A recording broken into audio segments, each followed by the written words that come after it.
دردا کو انہوں نے مقرر کیا. پھر بیان کرتے انما کان الحق معہو اے ما علی رضی اللہ تعالیٰ عنہ فی تلک النوبہ لصحت بیعتہ و انعقادہا فکان علی الحق فی قتال معاویہ بصفین.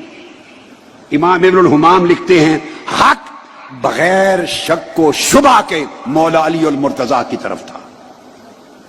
یہ گڑمڑ کرنے کی اجازت نہیں، یہ منافقت اور مداہنت ہے کہ پتہ نہیں حق ادھر تھا یا معلوم نہیں حق ادھر تھا، یا یہ کہنا کہ دونوں طرف سے آبا ہیں، دونوں طرف حق ہے، ہم کچھ نہیں کہہ سکتے. نہیں، اتنے فیڈر میں دودھ پینے والے بچے نہ بنو، نہ اتنے بدھو خود بنو، نہ بدھو امت کو بناؤ. حق کی ہر ایک کو پہچان ہے. 1400 سال میں ہزاروں کتابیں بھری پڑی ہیں اس پر، ہر کتاب نے حق کو کھول کے لکھ دیا ہے. پھر آگے فرماتے ہیں کہ قتال صفین میں جب جنگ صفین ہو گئی تھی، بغیر شک و شبہ کے حق مولا علی المرتضیٰ کے ساتھ تھا.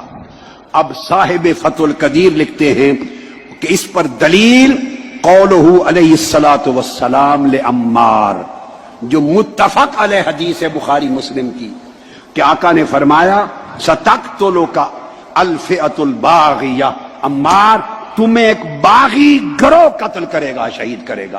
اب آقا علیہ السلام جس گروہ کو باغی کہہ دیں، دنیا میں کون مسلمان ہے محمد مصطفیٰ کا کلمہ پڑھنے والا اور خود کو مصطفیٰ کا امتی کہنے والا، جس گروہ کو مصطفیٰ الفئۃ الباغیہ کہہ دے، اس کے بعد وہ ان کے فیضان کے چشمے جاری کرے اور ان کی تقریریں کرے اور ان کے عرسوں کا اعلان کرے. خدا کے لیے یہ کام 1300 سال میں اہل سنت کے اکابر نے نہیں کیا تھا. یہ فتنہ نہ بپا کرو. خاموشی مسلک اہل سنت بس، مگر خاموشی مداہنت کے ساتھ نہیں، وضاحت کے ساتھ کہ حق پر کون تھا اور کون غلطی پر تھا. ان کو خروج اور بغاوت کا لکھا ہے اس عمل کو.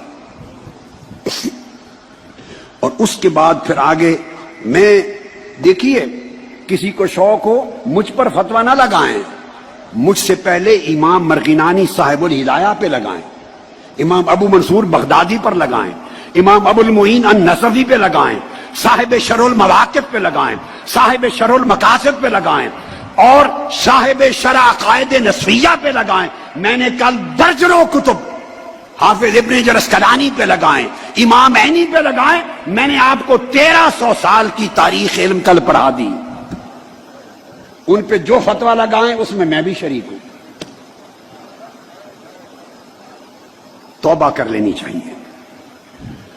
اور فرماتے ہیں حضور علیہ السلام کا ارشاد، اور یہ لکھ کر کہ آقا نے فرمایا تھا عمار تمہیں باغی گروہ قتل کرے گا. اب آگے یہاں بھی ڈنڈی مارنے کی اجازت نہیں کہ کون باغی تھا، کس نے قتل کیا، کس نے نہیں. کوئی کہہ سکتا ہے جی معلوم نہیں. میں کہا نہیں، اتنے بدھو نہیں ہیں کہ معلوم نہیں. صاحب فتح القدیر لکھتے ہیں وَقَدْ قَتَلَهُ أَصْحَابُ مُعَاوِيَّةَ يُصَرِّحُ بِأَنَّهُ بُغَاةٌ، اور واضح طور پر حضرت امیر معاویہ کے لشکر نے ان کو قتل کیا تھا.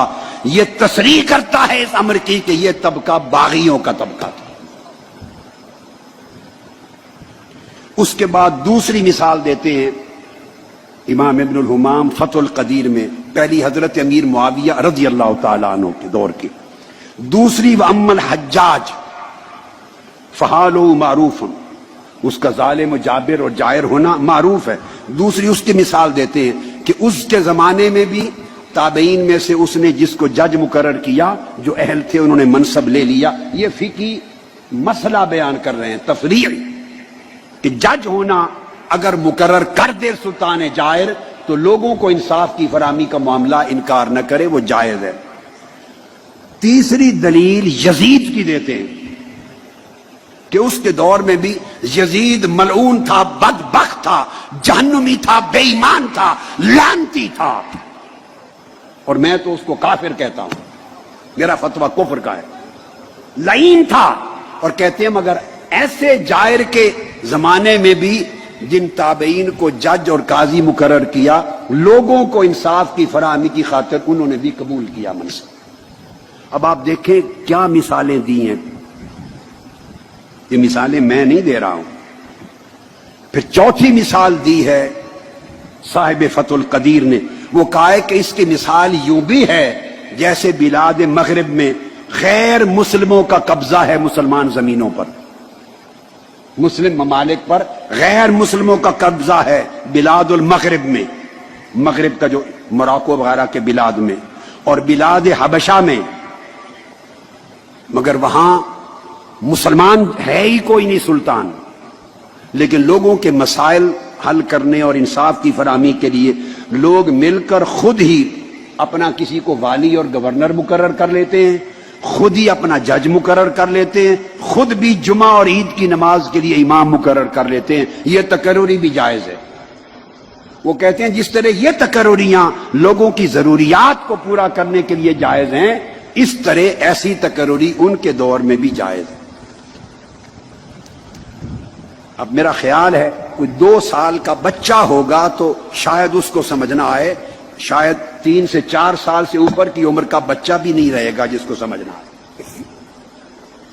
اب یہی کتاب الہدایہ، اس کی ایک اور شرح ہے البنایہ، امام عینی کی، امام بدر الدین العینی، ان کی شرح البنایہ علی الہدایہ.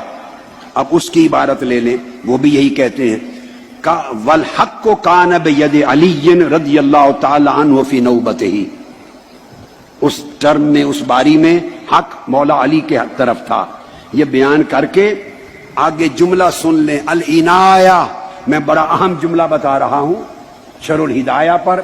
فقہ حنفی کی مسلم کتاب، یہ امام عینی شارح بخاری بھی ہیں، عمدۃ القاری کے مصنف، اور یہ شارح ہدایہ بھی ہیں البنایہ. وہ لکھتے ہیں وَعِنْدَ أَهْلِ السُّنَّةِ، اہل سنت کا عقیدہ بیان کرتے ہیں. وَعِنْدَ أَهْلِ السُّنَّةِ معاویہ رضی اللہ عنہ کان باغیاً فی نوبت علی رضی اللہ تعالیٰ عنہ، کہ مولا علی مرتضیٰ کے دور خلافت میں حضرت امیر معاویہ رضی اللہ تعالیٰ عنہ، ان کے لیے یہ لفظ بغاوت کا استعمال کیا. عبارتیں پڑھے ہوئے اور یہ کتابیں پڑھے ہوئے اور کچھ نہیں تو 40-45 برس گزر گئے. 1970 سے پہلے کتنا زمانہ ہو گیا؟ 48 سال ہو گئے جی. 48-50 سال گزر گئے، چونکہ 70 سال 2 سال پہلے پڑھی تھی. مجھے تو یہ کتابیں، یہ عبارتیں پڑھے 50 سال گزر گئے تھے، میں نے کبھی بیان نہیں کی. مگر اب میں نے دیکھا کہ امت میں فتنہ پیدا ہو رہا ہے، لوگوں کے عقیدے اور اہل بیت اطہار کے ساتھ نسبت، محبت اور مودت، اسے متزلزل کیا جا رہا ہے. میرا فرض تھا، میں نے جواب دہ ہونا ہے اپنے مولا اللہ کی بارگاہ میں، کہ میں وہ پردے اٹھاؤں غفلت کے، نادانی کے، اور لوگوں کو حق دکھاؤں.